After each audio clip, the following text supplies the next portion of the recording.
મિત્રો, આજે આપણે ગરીબીના નિર્દેશકો વિશે ભણીશું. પરંતુ એ પહેલાં આપણે જે લાસ્ટ લેક્ચરમાં સમજ્યા હતા કે નિરપેક્ષ ગરીબી અને સાપેક્ષ ગરીબી એ બંનેનો અર્થ તેમજ ક્યાં નિરપેક્ષ ગરીબી જોવા મળે છે અને કેવી રીતે સાપેક્ષ ગરીબી જોવા મળે છે એ આપણે યાદ કરી લઈએ. તો નિરપેક્ષ ગરીબી એટલે શું?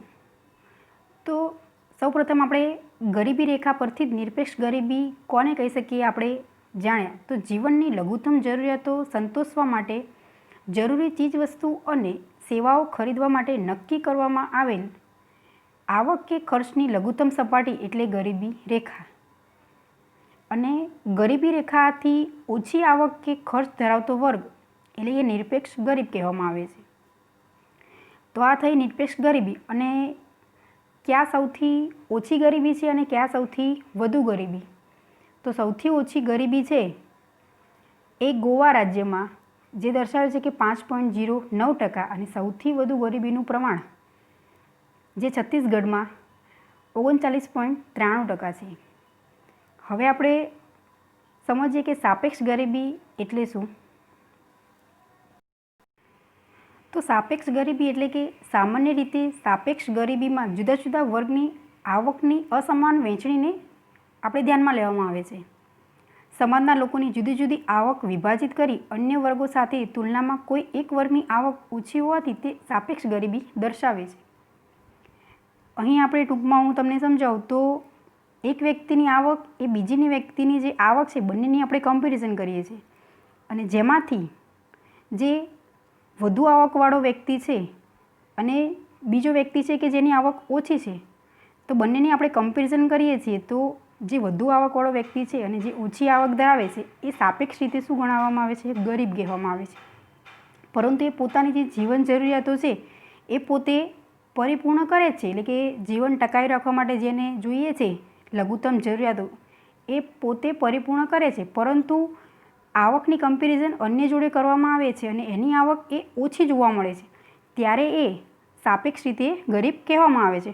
પરંતુ બીજા વ્યક્તિ સાથે એની તુલના કરવામાં આવે અને જે ત્રીજી વ્યક્તિની આવક જો એનાથી ઓછી હશે તો એ વ્યક્તિ ત્યારે સાપેક્ષ રીતે ગરીબ ગણવામાં આવતો નથી, પરંતુ જે ત્રીજી વ્યક્તિ છે એ સાપેક્ષ રીતે ગરીબ ગણવામાં આવે છે. આપણે અહીં ઉદાહરણ દ્વારા સમજ્યા હતા કે એ વ્યક્તિની આવક, બી વ્યક્તિની અને સી વ્યક્તિની આવક. એ વ્યક્તિની આવક 50,000, બી વ્યક્તિની 40,000, સી વ્યક્તિની આવક છે 30,000. તો અહીં એ વ્યક્તિની આવક કરતાં બી વ્યક્તિની આવક ઓછી છે, માટે તે સાપેક્ષ ગરીબ કહેવામાં આવે છે. એટલે કે એની આવક એ 50,000 છે અને બીની આવક એ 40,000 છે, એટલે કે ઓછી આવક ધરાવે છે, માટે એ સાપેક્ષ ગરીબ કહેવામાં આવે છે. પરંતુ સી વ્યક્તિની આવક કરતાં બી વ્યક્તિની આવક કેવી છે? વધારે છે, એટલે કે 30,000 સી વ્યક્તિની આવક છે અને બી વ્યક્તિની આવક એ 40,000 છે, ત્યારે એ સાપેક્ષ ગરીબ ગણવામાં આવતો નથી. ત્યારે સી વ્યક્તિ છે એ સાપેક્ષ રીતે ગરીબ ગણવામાં આવે છે, એટલે કે બી વ્યક્તિની આવક કરતાં સી વ્યક્તિની આવક ઓછી છે, માટે સી વ્યક્તિ એ સાપેક્ષ રીતે ગરીબ કહેવામાં આવે છે. હવે આપણે સમજીએ કે ગરીબીના નિર્દેશકો. ગરીબીના નિર્દેશકો સમજાવો. એક્ઝામમાં ક્વેશ્ચન 5 માર્ક્સમાં પૂછાય છે કે ગરીબીનો જે નિર્દેશકો છે એ વિસ્તૃતમાં સમજાવો. તો ગરીબીના નિર્દેશકો સમજવા માટે આપણે ટોટલ એના જે 11 પોઈન્ટ છે, ગરીબી જે નિર્દેશકો કેમ સમજવા જરૂરી છે કે તો દેશમાં જે ગરીબી દર્શાવતા જે વિવિધ પરિબળો નક્કી કરવામાં આવે છે અને એના આધારે જે આપણે ગરીબીના નિર્દેશકો તરીકે આપણે એને ઓળખી શકીએ છીએ. તો ગરીબીના નિર્દેશકો 11 પોઈન્ટ છે. સૌપ્રથમ છે માથાદીઠ ઘરગથ્થુ વપરાશી ખર્ચ. બીજો પોઈન્ટ છે કુપોષણનું પ્રમાણ. ત્રીજો પોઈન્ટ છે અપેક્ષિત આયુષ્ય અને બાળ મૃત્યુદર. ચોથો પોઈન્ટ છે તબીબી સગવડો. પાંચમો પોઈન્ટ છે પીવાનું પાણી. છઠ્ઠો પોઈન્ટ છે શૌચાલયની સુવિધા. સાતમો પોઈન્ટ છે રહેઠાણ. આઠમો પોઈન્ટ છે વીજળીની વપરાશ. નવમો પોઈન્ટ છે શિક્ષણ. 10મો પોઈન્ટ છે આવક અને સંપત્તિની અસમાન વહેંચણી. અને 11મો પોઈન્ટ છે બેરોજગારીનો ઊંચો દર. સૌપ્રથમ વિદ્યાર્થી મિત્રો, ગરીબીના નિર્દેશકો ક્વેશ્ચન પૂછાય કે ગરીબીના નિર્દેશકો સમજાવો, તો સૌપ્રથમ આ રીતે દરેકે દરેક પોઈન્ટ છે એને કોઈ પણ રીતે તમે ડ્રો કરી અને દર્શાવી શકો છો. કે જેના કારણે દરેક પોઈન્ટનો અહીં સમાવેશ થઈ જાય છે. અને પછી આપણે એને કમ્બાઇન્ડ દરેક પોઈન્ટ છે એની વિસ્તૃતમાં આપણે સમજીશું, પરંતુ દરેક પોઈન્ટ છે એ એકસાથે આપણે એ રીતે ડ્રો કરી અને મેં દર્શાવ્યા છે. હવે આપણે 1 બાય 2 સમજીએ પોઈન્ટ કે શું દર્શાવે છે ગરીબીના નિર્દેશકો. તો સૌપ્રથમ પોઈન્ટ આપણે સમજીશું છે કે માથાદીઠ ઘરગથ્થુ વપરાશી ખર્ચ. તો સૌપ્રથમ છે માથાદીઠ ઘરગથ્થુ જે વપરાશી ખર્ચ કોને આપણે કહી શકીએ છીએ. તો કોઈ એક વર્ષ દરમિયાન કુટુંબ દ્વારા ખરીદેલ બધી જ વસ્તુઓ અને સેવાઓનો કુલ ખર્ચને તે જ વર્ષની કુલ વસ્તી વડે ભાગવાથી મળે છે, જેને આપણે માથાદીઠ ઘરગથ્થુ વપરાશી ખર્ચ તરીકે આપણે ઓળખી શકીએ છીએ. તો જે માથાદીઠ વપરાશી ખર્ચ છે તો એ એક વર્ષની અંદર જે કુટુંબ દ્વારા જે વપરાશી વસ્તુઓ છે એના પાછળ જે ખર્ચ કરવામાં આવે છે એને કુલ ખર્ચ છે એને તે જ વર્ષની કુલ વસ્તી વડે ભાગીએ છીએ ત્યારે જે મળે છે એ આપણને માથાદીઠ ઘરગથ્થુ વપરાશી ખર્ચ મળે છે. તો માથાદીઠ વપરાશી ખર્ચ એ તે દેશમાં વસતા લોકોની જીવન જરૂરિયાતો અને સુખ સગવડની વસ્તુઓ અને સેવાઓની પ્રાપ્તિ દર્શાવે છે કે વ્યક્તિએ પોતે કેવી રીતે જીવન જીવે છે એની સુખ સગવડની વસ્તુઓ એ મેળવવા માટે પોતે પ્રયત્ન કરે છે. એટલે કે પોતે જે રીતે લાઈફસ્ટાઈલ રહેણીકહેણી છે એમની, તો જેમ કે ટેકનોલોજી સાથે પોતે જોડાય છે તો મોબાઈલ છે, કોમ્પ્યુટર છે, તો આ બધું પોતે પોતાના વપરાશ માટે ખર્ચ કરે છે. તો એનો સમાવેશ આપણે માથાદીઠ વપરાશી ખર્ચમાં કરીએ છીએ. અહીં વર્ષ 2005ના જે સ્થિર ભાવે માથાદીઠ વપરાશી ખર્ચ એ 2014માં યુએસએમાં $31,469, યુકેમાં $25,828 અને ભારતમાં $725 હતું. આપણને આપેલું છે જે માથાદીઠ વપરાશી ખર્ચ કે આપણા ઇન્ડિયામાં કેટલો હતો, યુએસએમાં કેટલો છે અને યુકેમાં કેટલો છે, અલગ અલગ દર્શાવેલું છે. જે આપેલું છે એ 2005ના સ્થિર ભાવે છે, પરંતુ 2014નો જે ખર્ચ આપેલો છે. તો આમ ભારતમાં જે માથાદીઠ ઘરગથ્થુ વપરાશી ખર્ચ એ યુએસએ અને યુકે જેવા વિકસિત દેશોની સરખામણીમાં ઓછું જોવા મળે છે. તો આપણો ભારતનો જે માથાદીઠ વપરાશી ખર્ચ છે એ $725 છે, જ્યારે યુએસએ અને યુકેમાં એ આપણા ભારત કરતાં પણ ત્યાં ખર્ચ કેવો જોવા મળે છે, વધુ જોવા મળે છે. તો યુએસએમાં $31,469 છે અને યુકેમાં $25,828 છે. એટલે કે આ બંને વિકસિત દેશો છે, જ્યારે આપણો ભારત એ વિકાસશીલ દેશ છે. તો ત્યાં એ ખર્ચ છે એ $725 જ જોવા મળે છે. તો હવે આપણે સમજીએ બીજો મુદ્દો, કુપોષણનું પ્રમાણ. તો કુપોષણનું પ્રમાણ એટલે શું? કુપોષણ આપણે કોને કહી શકીએ છીએ? તો જે વ્યક્તિ દ્વારા લેવાતા ખોરાકમાં પૂરતા પ્રમાણમાં કેલેરી, પ્રોટીન, વિટામિન, કાર્બોહાઈડ્રેટનું જે પ્રમાણ છે એ જોવા મળે છે એ ઓછું જોવા મળે છે. એટલે કે વ્યક્તિ કુપોષિત આપણે કહીએ છીએ તો એને પૂરતા પ્રમાણમાં ખોરાક જે તે કેલેરીવાળો લેવો જોઈએ એ લેતો નથી. સામાન્ય રીતે આપણે જોઈએ છીએ કે જે ગરીબ વ્યક્તિ છે અને જે સુખી સંપન્ન વ્યક્તિ છે બંનેમાં શું તફાવત જોવા મળે છે? તો જે સુખી સંપન્ન વ્યક્તિ છે એ પોતે ક્યારેય પણ કુપોષણથી પીડાતો હોતો નથી, જ્યારે ગરીબ વ્યક્તિ છે એ આપણે કહીએ છીએ કે એને કુપોષિત છે. નાનું બાળક છે ગરીબ, તો એને જે તે કેલેરી મેળવી જોઈએ ખોરાકમાંથી એ કેલેરી મળતી નથી, માટે એ કુપોષિતથી શું જોવા મળે છે? પીડાતું જોવા મળે છે. માટે એને આપણે સમાવેશ કરીએ છીએ કુપોષિતમાં, કે એને જે તે ખોરાક મેળવે છે એમાંથી યોગ્ય પ્રમાણમાં જે પ્રોટીન, વિટામિન મળવું જોઈએ એ મળતું નથી. કેમ? તો એ વ્યક્તિની એટલી આવક જોવા મળતી નથી. એટલે કે કુપોષણમાં આપણે સમાવેશ કરીએ છીએ કે વ્યક્તિ દ્વારા લેવાતા ખોરાકમાં પૂરતા પ્રમાણમાં જે કેલેરી, પ્રોટીન, વિટામિન, કાર્બોહાઈડ્રેટનું જે પ્રમાણ છે એ જોવા મળતું નથી. તો અહીં તમને આ કોષ્ટકમાં મેં સમજૂતી આપી છે કે કુપોષિત વ્યક્તિઓનું પ્રમાણ, અલગ અલગ વર્ષ આપેલા છે અને સામે કુપોષિત જે વ્યક્તિઓનું પ્રમાણ છે એની ટકાવારી આપેલી છે. તો સૌપ્રથમ 1992માં કુપોષિત વ્યક્તિઓનું પ્રમાણ છે એ 23.7% છે. 2000 અને 2002માં 17.5%, 2005થી 2007માં 20.5%, 2010થી 2012માં 15.6%, 2014થી 2016માં 15.2%. આમ અલગ અલગ વર્ષ જે માહિતી આપેલી છે એના સામે જે કુપોષિત વ્યક્તિઓ કેટલા જોવા મળે છે એની અહીંયા સામે માહિતી આપણને દર્શાવેલી છે. હવે આપણે સમજીએ તો આમ વિશ્વમાં ખાદ્ય સુરક્ષાની પરિસ્થિતિ પ્રમાણે FAOના અહેવાલ મુજબ, FAO એટલે કે એનું ફૂલ ફોર્મ છે ફૂડ એન્ડ એગ્રીકલ્ચર ઓર્ગેનાઇઝેશન. FAOનું જે ફૂલ ફોર્મ છે ફૂડ એન્ડ એગ્રીકલ્ચર ઓર્ગેનાઇઝેશન. તો એના અહેવાલ મુજબ ભારતમાં કુપોષિત વસ્તીનું પ્રમાણ વિશ્વમાં બીજા નંબરે હતું. તો એને અહેવાલ આપ્યો છે કે ભારતમાં આપણે જે કુપોષિત વ્યક્તિઓ છે તેનું પ્રમાણ કેમ, તો આપણા દેશમાં ગરીબી જોવા મળે છે અને એના કારણે જો ગરીબી છે તો કુપોષિત વ્યક્તિઓ પણ હશે જ. કેમ કે પોતે જીવન જરૂરી ચીજ વસ્તુઓ પૂરી મેળવી શકતા નથી અને એના કારણે જે ખોરાક લે છે એ પૂરતા પ્રમાણમાં કેલેરી, વિટામિન કે મિનરલ્સ એ જોવા મળતા નથી. માટે કુપોષિત વ્યક્તિઓની જે ટકાવારી છે એ વધુ જોવા મળે છે. પરંતુ આપણે કોષ્ટકમાં જોયું તે 1992માં જે ટકાવારી પ્રમાણ હતું 23.7%, એ 2014થી 16માં 15.2% જોવા મળ્યું. એટલે કે એકંદરે જે ગરીબીનું પ્રમાણ છે એમાં કેવું જોવા મળે છે, ઓછું જોવા મળે છે.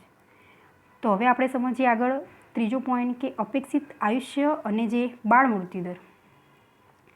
તો અપેક્ષિત આયુષ્ય અને બાળ મૃત્યુદર. તો સૌપ્રથમ આપણે પહેલાં સમજીએ કે અપેક્ષિત આયુષ્ય આપણે કોને કહી શકીએ કે નવા જન્મેલા બાળકો સરેરાશ કેટલા વર્ષનું જીવન જીવશે તેવી અપેક્ષા, એટલે કે અપેક્ષિત આયુષ્ય. અપેક્ષિત એટલે શું, તો જે આપણે ધારણા, અપેક્ષા રાખીએ છીએ, અને આયુષ્ય એટલે કે જીવન જીવવું. તો સરેરાશ જે નવું બાળક જન્મે છે એ સરેરાશ કેટલા વર્ષનું જીવન જીવશે એને આપણે કહીએ છીએ અપેક્ષિત આયુષ્ય. શોર્ટ ક્વેશ્ચનમાં પૂછાય છે કે અપેક્ષિત આયુષ્ય એટલે શું. તો નવા જન્મેલા બાળકો સરેરાશ કેટલા વર્ષનું જીવન જીવશે તેવી જે અપેક્ષા રાખવામાં આવે છે તેને આપણે કહીએ છીએ અપેક્ષિત આયુષ્ય. હવે આપણે જોઈએ કે બાળ મૃત્યુદર એટલે શું. આગળ આપણે ભણ્યા હતા જન્મદર અને મૃત્યુદર. અહીં છે બાળ મૃત્યુદર. એ બંને વ્યાખ્યા અને આ વ્યાખ્યા બે સરખા જેવી જ છે, જન્મદર અને મૃત્યુદર. અહીં બાળ મૃત્યુદર એટલે કે બાળકોનું જે મૃત્યુદરનું પ્રમાણ કેટલું દર્શાવે છે એ આપણે અહીંયા સમજવાનું છે. તો બાળ મૃત્યુદર એટલે કે દર 1000 જીવિત જન્મતા બાળકોમાંથી 1 વર્ષનું આયુષ્ય પૂરું કર્યા પહેલાં મૃત્યુ પામતા બાળકોની સંખ્યાનું પ્રમાણ, એટલે કે બાળ મૃત્યુદર. અહીં ખાસ ધ્યાનમાં રાખવાનું છે કે દર 1000 જીવિત જન્મતા બાળકોમાંથી 1 વર્ષનું આયુષ્ય પૂરું કર્યા પહેલાં જ જે મૃત્યુ પામતા બાળકો છે એમનું જે પ્રમાણ, એટલે કે બાળકો જન્મે છે પરંતુ જો 1 વર્ષથી વધુ સમય એ જીવે છે તો એનો સમાવેશ બાળ મૃત્યુદરમાં કરવામાં આવતો નથી. અને પછી એ મૃત્યુ પામે છે, દાખલા તરીકે 2 વર્ષનું બાળક મૃત્યુ પામે છે તેનો સમાવેશ બાળ મૃત્યુદરમાં કરવામાં આવતો નથી. પરંતુ 1 વર્ષનું પણ આયુષ્ય નથી પૂરું કરી શકતા એવા બાળકોનો સમાવેશ બાળ મૃત્યુદરમાં કરવામાં આવે છે. તો હવે આપણે જોઈએ કે જે અપેક્ષિત આયુષ્યનું પ્રમાણ કેટલું જોવા મળે છે અને બાળ મૃત્યુદરનું પ્રમાણ કેવું જોવા મળે છે, ક્યાં સૌથી વધારે છે અને ક્યાં ઓછું છે. તો સૌપ્રથમ અપેક્ષિત આયુષ્ય વર્ષ 2014ના અહેવાલ મુજબ જે પ્રમાણ, તો નોર્વેમાં સૌથી વધારે છે. જે પ્રમાણ આપેલું છે 81.6%, જ્યારે ભારતમાં પ્રમાણ છે 68%. સરેરાશ જે વ્યક્તિ કેટલું જીવન જીવે છે આપણા ભારતમાં, તો 68 વર્ષનું આયુષ્ય એ સરેરાશ વ્યક્તિ જીવન સારી રીતે તંદુરસ્ત રીતે પોતે જીવી શકે છે. અને નોર્વેમાં જે અપેક્ષિત આયુષ્ય છે એ 81.6, એટલે કે ત્યાં સૌથી વધારે નોર્વેમાં છે કે વ્યક્તિ 81 વર્ષ સારું પોતે જીવન જીવી શકે છે. અને સારું જીવન જીવવા માટે વ્યક્તિએ યોગ્ય આહાર, સ્વચ્છ પાણી અને પોતાનું જે સ્વાસ્થ્ય એના પર ખૂબ જ આધાર રાખે છે. એટલે કે વ્યક્તિ પોતે કેવું જીવન જીવે છે, પોતે જીવન જીવવાની કેવી શૈલી છે એ ખૂબ જ મહત્ત્વ છે. આપણા ભારતમાં 68 વર્ષ છે વ્યક્તિ સારી રીતે તંદુરસ્ત રીતે પોતે જીવી શકે છે. તો સામે બાળ મૃત્યુદરનું પ્રમાણ, તો જે નોર્વેમાં બાળ મૃત્યુદર છે એ 2, જ્યારે ભારતમાં છે એ 39 જોવા મળે છે 2014ના અહેવાલ મુજબ. જે કે નોર્વેમાં 2 છે અને ભારતમાં જે 39 જોવા મળે છે. તો હવે આપણે સમજીએ કે તબીબી સગવડો. તો તબીબી સગવડ એટલે શું? તો દરેક દેશમાં જે તબીબી સગવડો છે અલગ રીતે મળતી જોવા મળે છે. આપણા ઇન્ડિયામાં અને જે વિદેશના દેશો છે એમાં પણ તબીબીની સગવડ તો દરેક પૂરી પાડવામાં જ આવે છે, પરંતુ એ સગવડો એ ગરીબો સુધી પહોંચે છે કે નથી પહોંચતી, અને જો નથી પહોંચતી તો ત્યાં એ અભાવના કારણે જે ગરીબો છે એ યોગ્ય રીતે સારવાર મેળવી શકતા નથી. તો તબીબીની સગવડ એટલે કે આરોગ્ય ક્ષેત્રમાં ડૉક્ટર, નર્સ, કમ્પાઉન્ડર વગેરે કર્મચારીઓ આપણે અહીં સમાવેશ કરવામાં આવે છે. તો તબીબી સગવડો છે એમાં ડૉક્ટર, નર્સ અને કમ્પાઉન્ડરનો સમાવેશ કરવામાં આવે છે, અને તેની અછત સ્વાસ્થ્ય સેવાઓને પ્રતિકૂળ અસર કરે છે. જો યોગ્ય રીતે ડૉક્ટર, નર્સ ઉપલબ્ધ ના હોય તો ચોક્કસ રીતે એની આરોગ્ય પર અસર જોવા મળે છે. અને ભારતમાં અને આંતરરાષ્ટ્રીય ક્ષેત્રે જે તુલના કરીએ છીએ તો જે તબીબી સગવડો અને ડૉક્ટરોની અછત જોવા મળે છે. વિકસતા દેશોમાં લોકોની તબીબી સગવડો છે એ ઓછી હોય છે, એટલે કે યોગ્ય રીતે જો તબીબીની સેવાઓ મળતી નથી, એટલે કે અનેક વારે રોગો છે એનો એ પોતે શું કરે છે, ભોગ બને છે. અને આપણે જોઈએ છીએ સામાન્ય રીતે જે કે ગરીબો છે એ યોગ્ય રીતે જે પ્રોટીન, વિટામિનવાળો છે એ ખોરાક લેતા નથી, અને જેના કારણે એમના સ્વાસ્થ્ય પર અસર જોવા મળે છે અને વારંવાર એ બીમાર થતા જોવા મળે છે. કેમ? તો એમના કારણે જે યોગ્ય રીતે આહાર નથી મેળવતા, તો એની સામે જે રોગપ્રતિકારક શક્તિ છે એમનામાં સાવ ઓછી જોવા મળે છે, અને એના કારણે પોતે જો આરોગ્ય વિષયક સેવાઓથી વંચિત હશે તો એના કારણે ગરીબી વધારે જોવા મળે છે. તો વિકસતા દેશોમાં 6000ની વસ્તીએ એક ડૉક્ટરની સેવા ઉપલબ્ધ છે. વિકસતા દેશો છે એમાં 6000ની વસ્તીએ એક ડૉક્ટરની સેવા ઉપલબ્ધ છે. જ્યારે આપણે તુલના કરીએ કે વિકસિત દેશોમાં 350ની વસ્તીએ એક ડૉક્ટરની સેવા ઉપલબ્ધ છે. બંનેમાં તફાવત કેટલો જોવા મળે છે? વિકસતા દેશોમાં 350ની વસ્તીએ એક ડૉક્ટર ઉપલબ્ધ છે, જ્યારે વિકસતા દેશોમાં 6000ની વસ્તીએ એક ડૉક્ટરની સેવા ઉપલબ્ધ જોવા મળે છે. આમ જે તબીબી સગવડો છે એ વિકસિત દેશોમાં એ ખૂબ જ સારી રીતે પૂરી પાડવામાં આવે છે, જ્યારે વિકસતા દેશોમાં છે તબીબી સગવડ છે એનું પ્રમાણ એ ખૂબ જ ઓછું જોવા મળે છે. હવે આપણે આગળનો મુદ્દો સમજીએ કે પીવાનું પાણી. પીવાનું પાણી, તો જે ગરીબ વ્યક્તિ છે એને શુદ્ધ પીવાનું પાણી છે એ ઉપલબ્ધ હોતું જ નથી. તો દેશના જે લોકો છે આરોગ્ય, પીવાલાયક પાણી અને સ્વચ્છતાની સગવડ સાથે સંકળાયેલું છે. જે આરોગ્ય આપણે જોઈએ છે દેશના પીવાલાયક પાણી અને સ્વચ્છતા સાથે સંકળાયેલું છે. વ્યક્તિને જો પીવાનું શુદ્ધ પાણી મળી રહે છે તો એ અનેક રોગો છે એ ટળી શકે છે. જો ગંદુ પાણી પીવે છે અથવા કોઈ પણ પ્રકારનું જે પ્રદૂષણયુક્ત પાણી છે તો એનાથી અનેક પ્રકારના રોગો ઉદ્ભવે છે, અને સામે જો વ્યક્તિને શુદ્ધ પાણીની સગવડ પૂરી પાડવામાં આવે છે તો એનાથી એનું આરોગ્ય છે એ સારું જોવા મળે છે.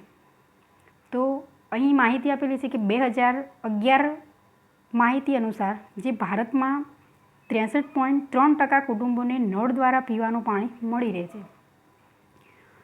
તો કેટલા લોકો છે કે જે શુદ્ધ પાણી પીવે છે? તો 63.3% લોકો છે એટલા લોકોને જ પીવાનું પાણી જે ઉપલબ્ધ સારું મળી રહે છે, કે જે યોગ્ય પીવાલાયક પાણી છે. બાકીના અન્ય લોકો છે એ જે પાણી પીવે છે એ કૂવા દ્વારા, નળ દ્વારા, એટલે કે હેન્ડપંપ છે એના દ્વારા પાણીનો ઉપયોગ કરે છે, તળાવ કે વગેરે દ્વારા જે પાણી છે એ સ્ત્રોત મેળવે છે. એમને પોતે જે મિનરલ્સ આપણે કહીએ છીએ, જે એક્વાગાર્ડનું પાણી છે એવું ઉપલબ્ધ હોતું નથી. સામાન્ય રીતે કે ગરીબ વ્યક્તિ છે એને કોઈપણ પ્રકારનું જે પાણી છે એ યોગ્ય રીતે મળતું હોતું નથી. અને એમાં સૌથી વધારે જે પ્રદૂષણયુક્ત પાણી અથવા કોઈપણ પ્રકારનું જે શુદ્ધ પાણી ના હોય એના કારણે અનેક રોગો છે એ ગરીબમાં વધુ જોવા મળે છે અને ગરીબી છે એ વધારે ઉદ્ભવે છે. એટલે કે પીવાનું સ્વચ્છ પાણી મળવું જોઈએ એ યોગ્ય રીતે મળતું નથી. હવે આપણે આગળ જોઈએ કે જે શૌચાલયની સુવિધા. તો શૌચાલયની સુવિધા છે એ કેવી જોવા મળે છે? તો ભારતમાં 2011ની વસ્તી ગણતરી અનુસાર કુલ વસ્તીના લગભગ 70% વસ્તી જે ગ્રામીણ વિસ્તારમાં રહે છે. જે કુલ વસ્તી છે એની 70% વસ્તી છે એ ગ્રામ્ય વિસ્તારમાં રહે છે અને જેમને પાણીજન્ય અને ચેપી રોગો થવાની શક્યતા વધુ છે. અને આનાથી બચવા માટે જો શૌચાલયની સુવિધા છે એ ખૂબ જ મહત્ત્વની છે. અને જે વ્યક્તિ શૌચાલયની સુવિધા નથી મેળવી શકતા તો એવા વ્યક્તિ છે એ અન્ય કોઈ બહાર જગ્યાએ જે ખુલ્લામાં એ કાર્ય કરતા જોવા મળે છે કે જેના કારણે પ્રદૂષણ ઉદ્ભવે છે. તો ભારતમાં 66% કુટુંબો છે એ મકાનની અંદર જ શૌચાલયની સુવિધા ધરાવે છે. કે 66% કુટુંબો છે એવા વ્યક્તિ જ શૌચાલયની સુવિધા ધરાવે છે, જ્યારે બાકીના 34% કુટુંબો છે એ જાહેર શૌચાલયમાં જાય છે. એટલે કે બહારના શૌચાલય એમને પોતે એ સગવડ મળતી નથી અને બહાર જે જાહેર જનતાનું છે એ શૌચાલયનો એ વ્યક્તિ ઉપયોગ કરતું જોવા મળે છે. હાલ જે સરકારે દરેક ગ્રામીણ વિસ્તારમાં શૌચાલય છે એ ગામડે છે એ પર્યાપ્ત કર્યા છે, જ્યારે પહેલાંના સમયમાં કોઈપણ પ્રકારની આવી સુવિધા ગ્રામીણ વિસ્તારમાં જોવા જ નહોતી મળતી. અને એ લોકો છે એ શૌચાલય જે સુખી સંપન્ન વ્યક્તિ છે એના ઘરે જોવા મળે છે, જે ગરીબ વ્યક્તિ છે એના ઘરે શૌચાલયની સુવિધા હોતી નથી. એ કોઈ પણ જે અન્ય જગ્યાએ એનો ઉપયોગ કરતા હોય છે. તો હવે આપણે સમજીએ કે રહેઠાણ.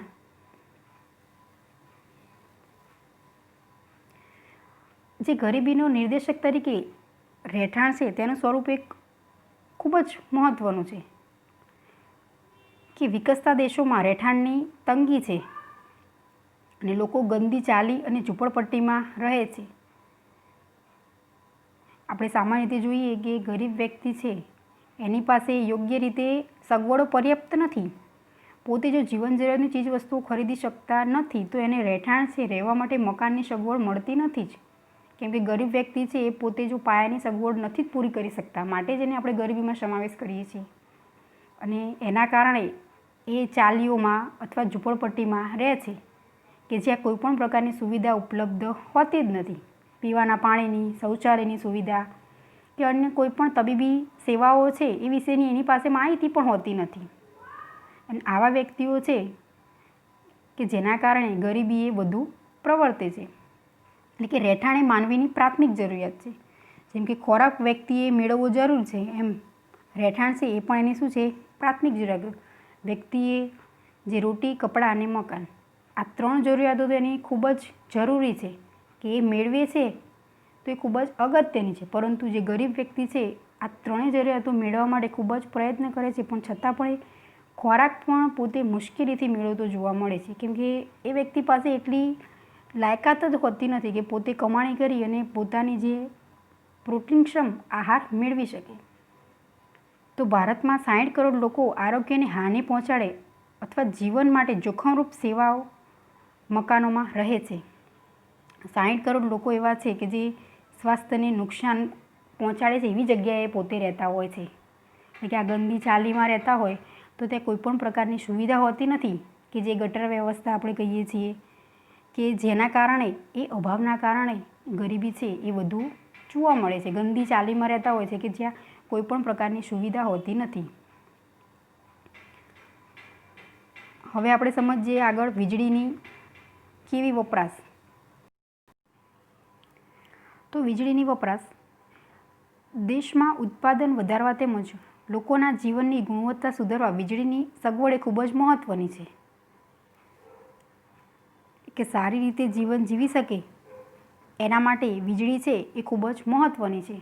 ગ્રામીણ વિસ્તારમાં છે એ વીજળી પહેલાં 24 કલાક માટે અવેલેબલ નહોતી, એટલે કે અમુક સમય છે દિવસ દરમિયાન વીજળી એ કાપ જોવા મળે છે. તો એના કારણે જે એક વ્યક્તિ છે એ પોતે વીજળીનો ઉપયોગ કરી શકતો નથી. કે જેમ કે કોઈ પણ કાર્ય કરવું હોય ને ખેતરમાં કાર્ય કરવું હોય તો જો વીજળી ના હોય તો એ પોતે કાર્ય કરી શકતા નથી.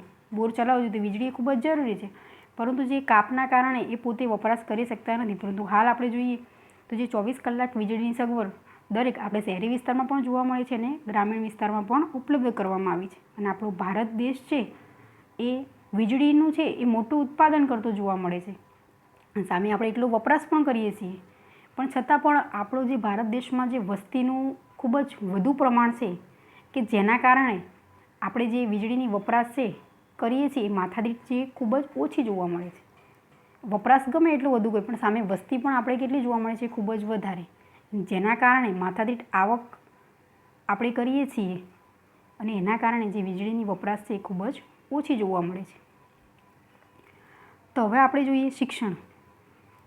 તો આપણે શિક્ષિત વ્યક્તિ કોને કહી શકીએ અને જે અશિક્ષિત એટલે કે સાક્ષર અને નિરક્ષર બે અહીં ઉદ્ભવે છે. સાક્ષર કોને કહી શકીએ અને નિરક્ષર. સામાન્ય રીતે જે વ્યક્તિ ભણેલા ગણેલા છે એનો સમાવેશ આપણે શેમાં કરી શકીએ?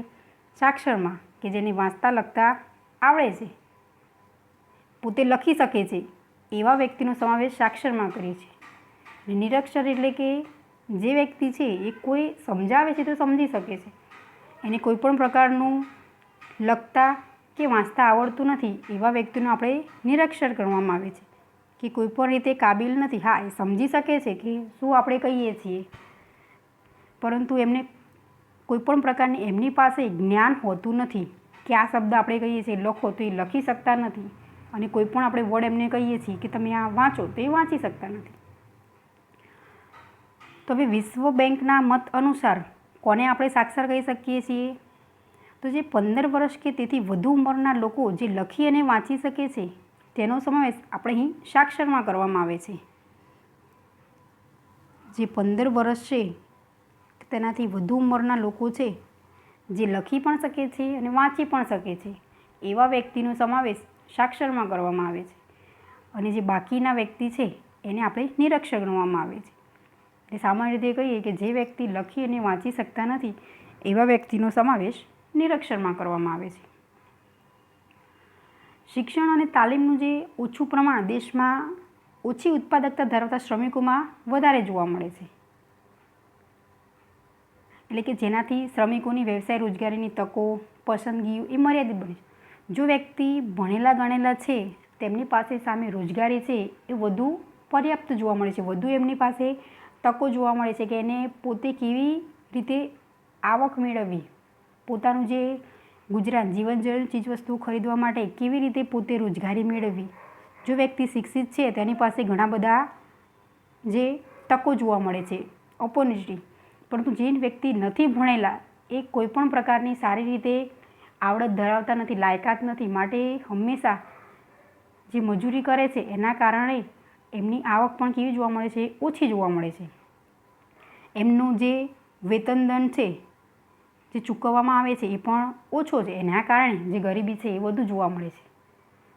સાક્ષર વ્યક્તિ અને નિરક્ષર વ્યક્તિમાં આ ખૂબ જ તફાવત છે કે જો વ્યક્તિ સાક્ષર છે તો સારી ઓપોર્ચ્યુનિટી મેળવી શકે છે અને એના દ્વારા એ પોતે રોજગારીનું માધ્યમ છે ખૂબ જ ઊંચું વધારી શકે છે. પરંતુ જો નિરક્ષર વ્યક્તિ છે એનામાં કોઈ પણ પ્રકારની લાયકાત નથી, એજ્યુકેશન નથી, માટે એ વ્યક્તિ સારી રીતે રોજગારી મેળવી શકતા નથી. એટલે કે પોતે જીવન જીવવા માટે, પોતે જીવનની જરૂરિયાતો સંતોષવા માટે એ પોતે શ્રમિક તરીકે કોઈપણ જગ્યાએ કાર્ય ફરજ બજાવે છે એમના અનુસાર, અને એના આધારે એમનું જે રોજગારીનું દર છે એ પણ કેવું જોવા મળે છે? નીચું જોવા મળે છે, અને એના કારણે ગરીબી એ વધે છે. તો હવે આપણે જોઈએ કે ભારતમાં સાક્ષરતાનું પ્રમાણ કેટલું છે? તો ભારતમાં સાક્ષરતાનું પ્રમાણ 2011 અનુસાર 74.04% છે. જે ભારતમાં સાક્ષરતાનું દર છે એ કેટલું જોવા મળે છે? 2011 અનુસાર 74.04%. શોર્ટ ક્વેશ્ચનમાં પૂછાય કે ભારતમાં સાક્ષરતાનું પ્રમાણ કેટલું જોવા મળે છે? તો 74.04%. એટલે કે આમ માથાદીઠ આવકના પ્રમાણ ઉપરથી જ જે વિશ્વમાં જે ગરીબી છે એનો સાચો અંદાજ મળતો નથી. અને ઊંચી માથાદીઠ આવકવાળા દેશમાં ગરીબી રેખા છે એ નીચેની વસ્તીનું પ્રમાણ વધારે હોઈ શકે છે.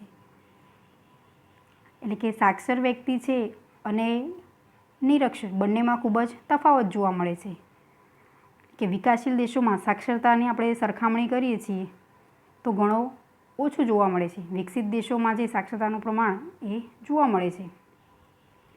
એ ગરીબ વસ્તુ કોઈપણ પ્રકારની જે મેળવવા માગે છે ગરીબ વ્યક્તિ એ પોતે જીવન જરૂરિયાતની વસ્તુ મેળવી શકતા નથી. કેમ કે એમની આવકનું સ્તર એ કેવું જોવા મળે છે? નીચું જોવા મળે છે. શિક્ષણનું પ્રમાણ પણ એમનામાં કેવું જોવા મળે છે? ઓછું જોવા મળે છે. અને એ પોતે જલ્દી પરિવર્તન અપનાવી શકતા નથી. આમ ગરીબીનું જે પ્રબળ નિર્દેશક આ ગણી શકાય છે કે શિક્ષણનું એ પ્રમાણ. તો હવે આપણે સમજીએ આવક અને સંપત્તિની અસમાન વહેંચણી.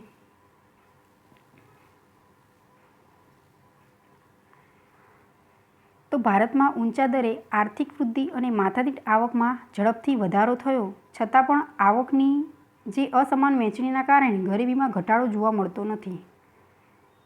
જે ભારતમાં જોવા મળે છે આર્થિક વૃદ્ધિ અને માથાદીઠ આવકમાં ઝડપથી વધારો થયો છતાં પણ જે ગરીબી છે એમાં કોઈપણ પ્રકારનો ઘટાડો જોવા મળતો નથી. એટલે કે આવકની અસમાનતા વધવાની સાથે જ જે ઉચ્ચ સારું જીવન ધોરણ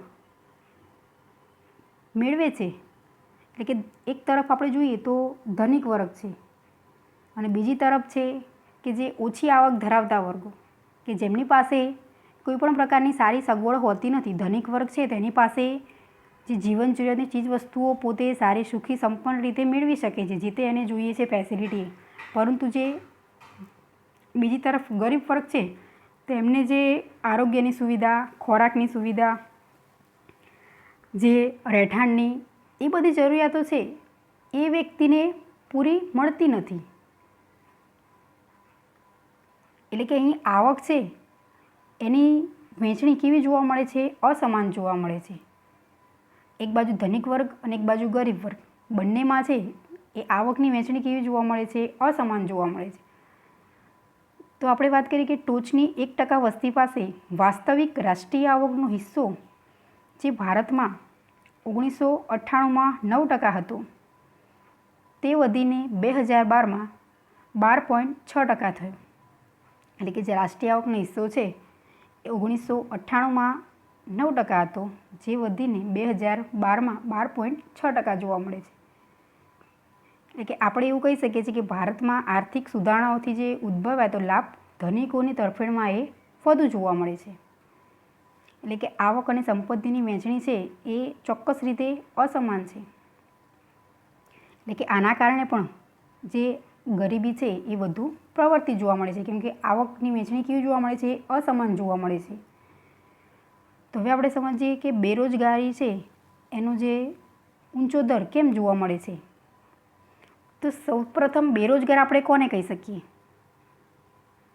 સામાન્ય રીતે કહું તો જે વ્યક્તિ રોજગારી મેળવવા માટે પોતે લાયકાત ધરાવે છે પરંતુ એ વ્યક્તિને કોઈપણ પ્રકારનું કાર્ય મળતું નથી તેવા વ્યક્તિનો સમાવેશ એમાં કરવામાં આવે છે? બેરોજગારીમાં. તો બેરોજગાર એટલે કે વ્યક્તિ પોતે કામ કરવાની ઈચ્છા, શક્તિ અને લાયકાત ધરાવે છે પરંતુ એ વ્યક્તિને કામ મળતું નથી તો તેને આપણે કહી શકીએ છીએ બેરોજગાર. ફરીથી હું વ્યાખ્યા કહું છું. અર્થ પૂછાય કે બેરોજગાર એટલે શું? તો જે સમય દરમિયાન વ્યક્તિ કામ કરવાની ઈચ્છા, શક્તિ અને લાયકાત ધરાવે છે અને છતાં પણ એ વ્યક્તિને કોઈ પણ પ્રકારનું કામ મળતું નથી, કાર્ય કરવા ઈચ્છે છતાં પણ ના મળે, તો એવા વ્યક્તિનો સમાવેશ આપણે જેને બેકાર આપણે કહીએ છીએ તો બેરોજગારીમાં કરવામાં આવે છે. તો બેરોજગારીની સ્થિતિમાં વ્યક્તિ જે આવકના અભાવે પોતાની ને પોતાના કુટુંબની લઘુત્તમ જરૂરિયાતો પણ પૂરી પાડી શકતા નથી, સંતોષી શકતા નથી. કેમ કે વ્યક્તિ જો કોઈ પણ પ્રકારની આવક ધરાવતો જ નથી તો એ પોતાના કુટુંબનું કેવી રીતે ભરણપોષણ કરે, જે જીવન જરૂરિયાત, જીવન જીવવાની જે પોતે રહેઠાણ, મકાન એટલે કે ખોરાક એ કેવી રીતે મેળવે, કેમ કે એની પાસે આવક કોઈ પણ પ્રકારનો સ્ત્રોત જ નથી. આમ ગરીબીનું પ્રમાણ વધુ ઊંચું જોવા મળે છે. જો વ્યક્તિ એજ્યુકેશન મેળવેલું છે છતાં પણ એ કામ નથી કરતો અને નિરક્ષર, એ પણ જો કોઈ પણ પ્રકારનું કાર્ય નથી કરતા જોવા મળતા, તો એમની આવક ત્યારે કેવી જોવા મળે છે? શૂન્ય જોવા મળે છે. પરંતુ હા, સુખી સંપન્ન વ્યક્તિ છે અને જો નથી કમાતો તો કેમ? તો એની પાસે કોઈ પણ પ્રકારની આવકનો સ્ત્રોત છે, માટે પોતાનું ગુજરાન ચલાવી શકે. પરંતુ જો ગરીબ વ્યક્તિ છે એ કોઈ પણ પ્રકારની આવક નથી કમાવી શકતો, તો એક પોતાની જે કુટુંબ છે એની કોઈ પણ પ્રકારની જે લઘુત્તમ જરૂરિયાતો પણ સંતોષી શકતા નથી. આમ ગરીબીનું ત્યારે પ્રમાણ કેવું જોવા મળે છે? ઊંચું જોવા મળે છે. તો ભારતમાં 2011 સુધીમાં જે બેરોજગારીનો દર એ